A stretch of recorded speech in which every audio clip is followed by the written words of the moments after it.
Hello and welcome back to the Menopause channel. I am Dr. Ushma Mania, your very own menopause consultant, and today let us talk about cancer of the cervix or cancer of the mouth of the uterus. This is the most common cancer affecting women throughout India and second most common cancer affecting females across the globe. The incidence of CA of the cancer of cervix has been brought down in the Western countries, and we are on the path to do the same in India. This is one of the few diseases which has a very poor prognosis because unfortunately it cannot be diagnosed at a very early stage as it is not a symptomatic disease.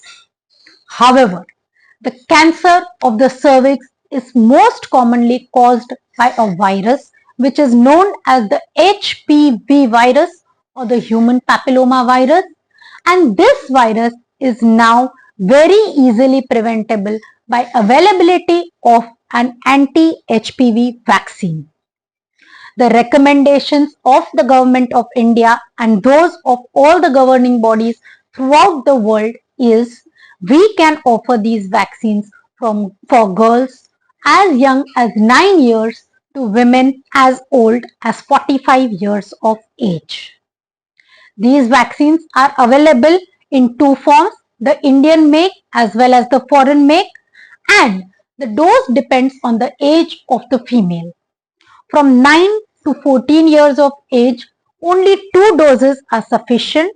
The first dose is known as the zero dose, which is given as early as possible, and the second dose is 6 months after the zero dose. After the age of 15, right up to the age of 45, 3 doses are recommended. The first dose is again known as the zero dose. The second dose is to be given from 1 to 2 months after the first dose, and the last dose is to be given 6 months after the zero dose. It is recommended that a woman should not get pregnant during the course of this vaccination, and also this vaccine is to be taken as early as possible, even before the first sexual intercourse, to have maximum efficacy. Having said this about the prevention, let us know a few more things about the cancer of cervix. It is postulated that the cancer of the cervix is most commonly caused by repeated trauma to the cervix by multiple sexual partners, by repeated infections, or by repeated vaginal births without giving due rest to the cervix to heal.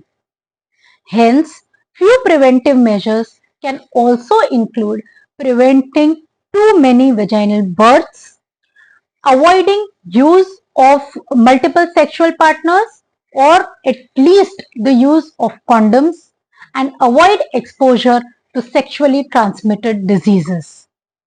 In addition to that, maintaining a very good personal hygiene is of paramount importance.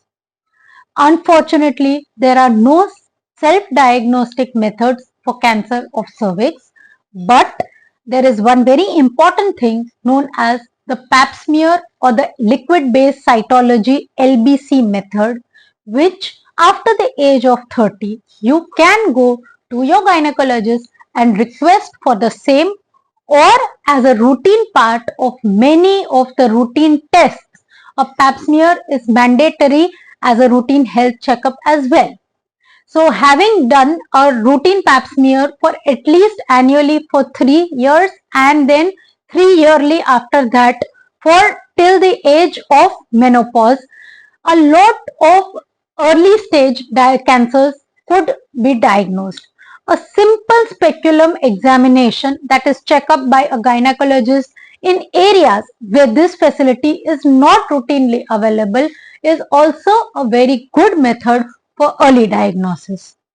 For any other information, do not hesitate to write to us. Follow us on the Menopause channel. Have a blessed life. Bye bye.